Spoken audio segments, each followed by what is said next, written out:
Hey guys, what's up? This is gonna be kind of a different video today.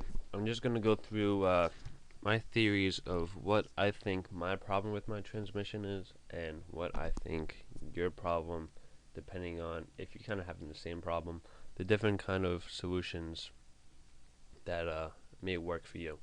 So the first website I want to direct you to is twincharlotte.com. Now this website has a article on the top 30 problems with the 4L60E transmission, right? This covers pretty much everything you could think of if your transmission is having problems. Now, it's going to give you the problem, it's going to give you about 3 solutions to that problem. Um, so, if you don't know where to start, check this website out, find your problem, and then see what the suggestions are, and see if that kind of fits what you think the problem is. Uh, for me, it's my 1 to 2 shift does not happen on wide open throttle until you let off the gas. It's saying try to replace the throttle pressure sensor. I don't think that's a problem. It may be. That's kind of a simple fix. I should probably do that first, but I'm not. I'm stubborn. I'm not going to do that. The middle case is to service the 1 to 2 accumulator, and then maybe a week in the second gear bias circuit. Uh, that may be it. And the worst case is that there's poor line pressure within the transmission. So that's like the top 3 that it's saying for my problem. I don't think that's the problem, but we'll see. Who knows? If your car is not completely stock, like if you have a stock car and then all of a sudden this is happening, these may be your problems. This is like if nothing changed, alright? But if you change things to your car, you modded it or anything like that, this may be a problem. Now this is on ls1lt1.com. This is a great forums for anything that has to do with Camaros, Firebirds, Trans Ams, things like that, and even Corvettes of that time era.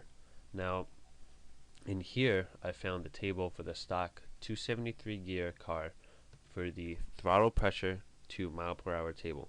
Now what happens is if you have a 94 car, anywhere from 94 to 2002, your car uses the computer to tell it when to shift. And the way it does this is it reads the throttle pressure sensor or the throttle position sensor, and it reads that to how fast you're going. So if you're going 100 miles an hour, if you're going 48 miles an hour at wide open throttle, that's when it'll shift. If your throttle is only at half, it'll shift at 33 miles an hour. If you change your tire size, if you change your gears or anything, this table could be wrong. So you have to go into get a tune so that your computer will know how fast you're going. Obviously, if you put bigger tires on, it's going to screw up these tables a bit. Now, this could be a problem if you have anything from even intake and exhaust could change your RPM to your mile per hour. This table doesn't go off RPMs. What happens is it just does your throttle sensor and mile per hour. Now, the RPMs could be anything. All right. If you're hitting rev limiter at 40 miles an hour and it's telling you to shift at 48, it doesn't care. All right, it's gonna shift when it's 48 miles an hour, and it'll keep redlining and hitting the rev limiter until it gets to 48 miles an hour. Now you want to change that, so you would go in here and change this to probably like 39 miles an hour, so it doesn't hit the rev limiter and it'll actually shift. That may be a problem if you have anything like cams, headers, gears, a stall maybe. If you're putting nitrous in your car, that may be the issue.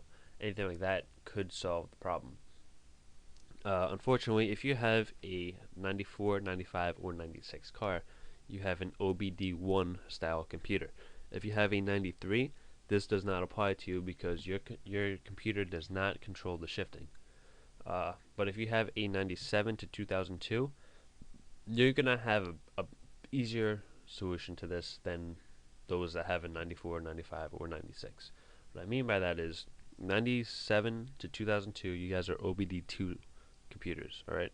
Most tuning companies do OBD2 computers. Practically all of them do. OBD1, nobody in New York that I know of will tune my car.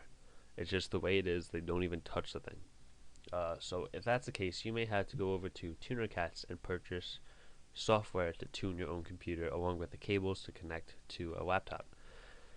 Now, if you have the OBD1 computer, you're gonna have to do this. Most likely, call up your tuning, your local tuning companies and see if they do OBD1 cards. Maybe they do. I don't know. In New York, they don't. So what you have to do is go under your steering column to the right side where where like your air conditioning controls and all that stuff are, is the connector for your computer. Now it'll either have 12 or 16 pins in it. If it's a 12 pin, you get the 12 pin connector. If it's a 16 pin, you order the 16 pin connector.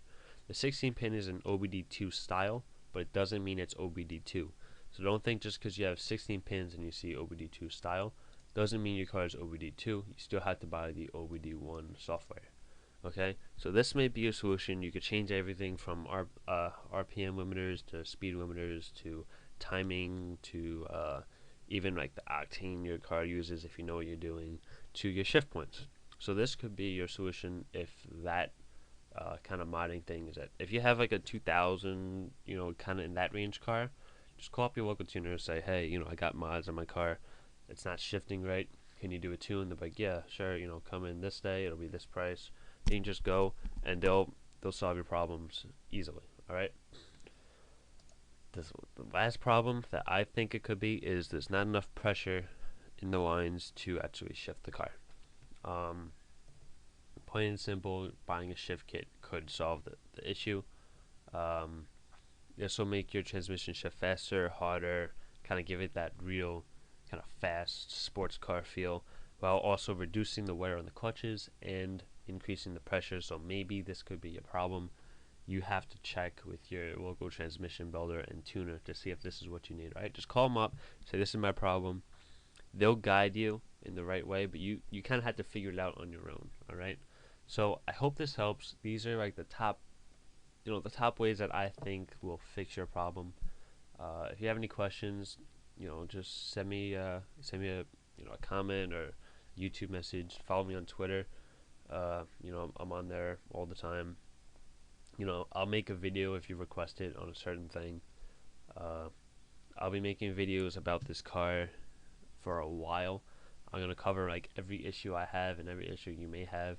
So if you want to subscribe, to maybe get info on this, I suggest you do.